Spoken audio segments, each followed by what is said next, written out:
Bukti pengkhianatan sebagian bangsa Aceh terhadap tanah pusaka Indatu. Kisah pilu perang sosial di Aceh. Perang Cumbo adalah perang yang terjadi pada tahun 1946 hingga 1947 dan berpusat di Pidi. Timbul karena adanya kesalahan peran dan tafsir dari kaum ulama dan ulebalang atau kaum bangsawan terhadap Proklamasi Indonesia, tanggal 17 Agustus tahun 1945.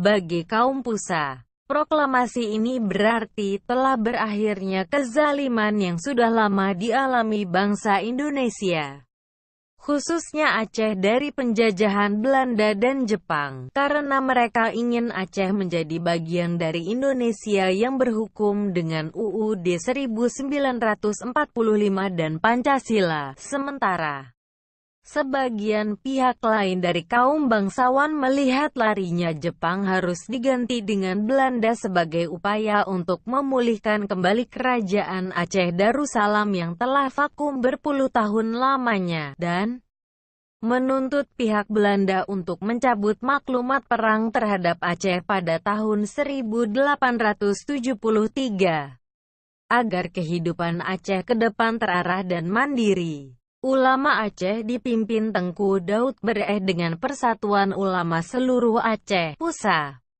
melihat proklamasi sebagai yang harus dimaknai secara nyata di Aceh, tanpa mempertimbangkan efek yang akan terjadi ke depan di Aceh. PUSA didirikan atas musyawarah sebagian ulama yang pro-republik untuk mempersatukan pola pikir para ulama yang pro-Aceh. Dalam perkembangannya PUSA menjadi motor yang menggerakkan berbagai konflik dalam sejarah Aceh, termasuk dalam peristiwa Perang Cumbo. Sebagian warga Aceh pro-ulebalang memplesetkan PUSA sebagai pembunuh ulebalang seluruh Aceh. Proklamasi hanya menjadi momentum puncak untuk terjadinya konflik antara ulama dan ulebalang di sekitar Pidi. Akhirnya, ulebalang dipimpin Teku Keumangan dengan panglimanya T. Daud Cumbo dan perlawanan rakyat dipimpin Daud Bereh dengan panglimanya Husin Al-Mujahid. Dalam perlawanan, pasukan Cumbo bahkan telah menguasai kota Sigli, Pidi. Namun penguasaan itu tidak berlangsung lama karena adanya mobilitas perlawanan rakyat yang fanatisme golongan dot. Pasukan Cumbo terpaksa kembali ke markas di Lamlo atau kota Bakti.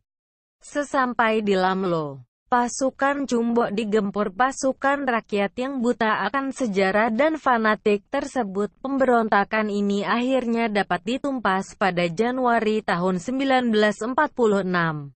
Teuku Daud Cumbo ditangkap dan dihukum mati, dan dikep sebagai pengkhianat Republik Indonesia. Sementara harta dan istri yang cantik-cantik peninggalan para ulebalang dikuasai kaum ulama.